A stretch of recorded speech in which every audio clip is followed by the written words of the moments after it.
आपको अवगत कराना चाह रहे हैं कि प्रधानमंत्री आवास योजना ग्रामीण के तहत आज हमारे ज़िले में कुल 20,369 का के लक्ष्य में से कुल 14,403 लोगों को माननीय मुख्यमंत्री महोदय बिहार के द्वारा 57,61,20,000 रुपये की राशि अंतरित कर दी गई है उनके खाते में। और एक सिंबॉलिक फंक्शन जो हम लोगों ने जिला स्तर पे किया है, इसमें हम लोगों ने उनको राशि के बारे में अवगत कराया है और काफ़ी संख्या में, हज़ारों की संख्या में हम लोगों ने आवास भी पूर्णता कराया है और जिसमें से कुछ लाभुकों को उनके पूर्ण आवास की चाबी दी गई है। और इस अवसर पर मैं भागलपुर के समस्त नागरिकों से जिनको कि आवास योजना का लाभ मिला है और अभी मिलने वाला है, मैं सभी को शुभकामनाएं और बधाई देता हूं। इसके अलावे मैं डीडीसी साहब को, उनके पूरी डीआरडीए की टीम को, समस्त बीडीओज को एवं उनके टीम को धन्यवाद देता हूं कि उन लोगों ने काफ़ी बेहतर तरीके से इस पूरी राशि के अंतरण में सहयोग किया है और हमारा भागलपुर जिला टॉप 10 में है। आज जो लाभुकों के प्रति हम लोग संवेदनशील हैं, मैं समस्त टीम को धन्यवाद देता हूँ। गृह प्रवेश के भी परवत्ता 4822 जिसका स्पेशल एक्साइज 5553/22 30A का केस था, जो ADJ 12 उत्पाद कोड 2 में ट्रायल कंक्लूड हुआ। 1/3/25 को दोषी माना था। आज उसमें सजा सुनाई गई, जिसमें अभियुक्त के रूप में राम प्रसाद जी को 5 साल की सजा, 1 लाख रुपया की जुर्माना, नहीं देने पर 3 महीनों की अतिरिक्त सजा हुई। यह घटना करीब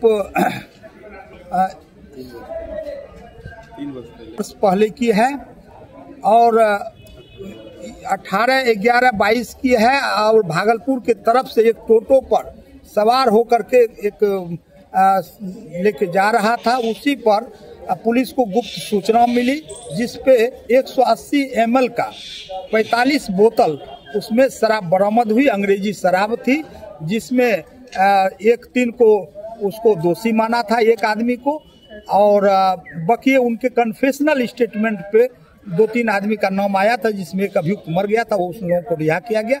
एक आदमी को सजा हुआ। जो पकड़ाया था, स्पॉट पे जो पकड़ाया था, उसको राम प्रसाद जी को आज सजा सुनाई गई उत्पाद कोड 2 में। भोला कुमार मंडल, एक्साइज PP उत्पाद कोड 2 था। कहाँ आए थे, क्या करने वाले हैं?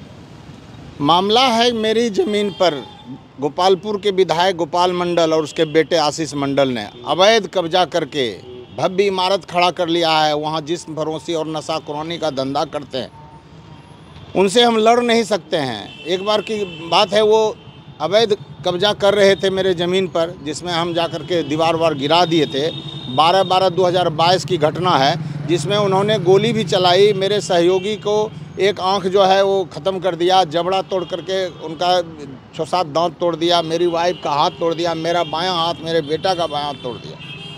और ये गोपाल मंडल के कहने पर हुआ। उनकी आज तक गिरफ्तारी नहीं हुई है, न कोई हमको सुरक्षा व्यवस्था दे सकें सरकार। चारों तरफ से गुहार लगाते थक गए। 144 का भी आवेदन दिए, वो भी नहीं आज तक हुआ। अब लास्ट में निर्णय लिए हैं कि यदि 30 मार्च तक 2025 तक यदि अवैध निर्माण नहीं हटाया गया, गिरफ्तारी गोपाल मंडल और आशीष मंडल का नहीं हुई, तो हम लोग 100 परिवार तिलका मांझी चौक पर 11 बजे दिन में आत्मदाह कर लेंगे। आज कहाँ आए थे? आज DM साहब को आए थे ज्ञापन सौंपने के लिए। इसी क्या चीज़ लगता है प्रशासन का? हम राष्ट्रपति से लेकर के यहाँ तक सब जगह जो है हम भेज चुके हैं। क्यों नहीं सुन रहा है, क्या कारण? ये डरते हैं, वो सत्ताधारी पक्ष के विधायक हैं और सबसे मुख्यमंत्री के सबसे चहेते विधायक हैं। लाठी भांजने वाले, गोली चलाने वाले विधायक हैं। सब जगह वो ज़मीन ही हथियाते हैं और लोगों पर लाठी बरसाते हैं। जिस जगह पे आपका ज़मीन है, जिस जगह पे मार हुआ था, उस जगह पे कार्य भी पूरा हो रहा है। कार्य जी कोई नहीं। शुरू से जिस समय से कार्य शुरू हुआ था, उस समय से ही हमने आवेदन सब जगह दिया। मेरे बेचे हुए ज़मीन पर भी वो बिग डैडी बना लिए हैं, और दूसरा मेरे बचे हुए ज़मीन 19.5 कट्ठा पर भी जो है वो बहुत बड़ा इमारत खड़ा कर लिया। आप सोच लिए कि सब मेरी खरीदगी ज़मीन है। अब हम सोच लिए हैं, जब खरीदा हुआ ज़मीन सरकार, इसके बाद 68 लाख रुपया मैंने इनकम टैक्स सरकार को दिया है, जिसके पास मेरा सबूत है। मैंने इनकम टैक्स दिया है वही ज़मीन बेच करके। 68 लाख रुपया मैंने इनकम टैक्स एक दिन में पति पत्नी दोनों ने मिल करके सरकार को इनकम टैक्स दिया। अब वो व्यक्ति जिसने जब 24 कट्ठा ज़मीन प्रकाश चंद्र यादव ने खरीदा, वो अब 6-7 करोड़ रुपया हमसे मांग रहे हैं, हम लोग पैसा कहाँ से दे सकें? तो आपके पास अब कुछ नहीं बचा आत्मदाह जी के कुछ नहीं, कोई उपाय नहीं है। अब प्रशासन यदि नहीं निर्णय लेगी, मेरे लिए कुछ सुरक्षा प्रदान करे, वहाँ से वो अवैध कब्जा हटावे, उनकी गिरफ्तारी करे, तभी तो हम लोग मानेंगे। नहीं तो हम लोग सपरिवार आत्मदाह करने के लिए एकदम निश्चित रूप से जो है निर्णय ले चुका है। क्या नाम हुआ? लाल बहादुर सिंह। सर, आज की प्रेस कॉन्फ्रेंस के संबंध में ये दिनांक 4/3 को वादी के द्वारा लिखित आवेदन दिया गया बीरपुर थाना में कि इनकी पुत्री के साथ 3 तारीख को रात्रि में सुशांत कुंवर उर्फ छोटू कुंवर के द्वारा बाला फुसलाकर खेत में ले जाकर आर्म्स का भय दिखाकर उनके साथ बलात्कार किया गया है।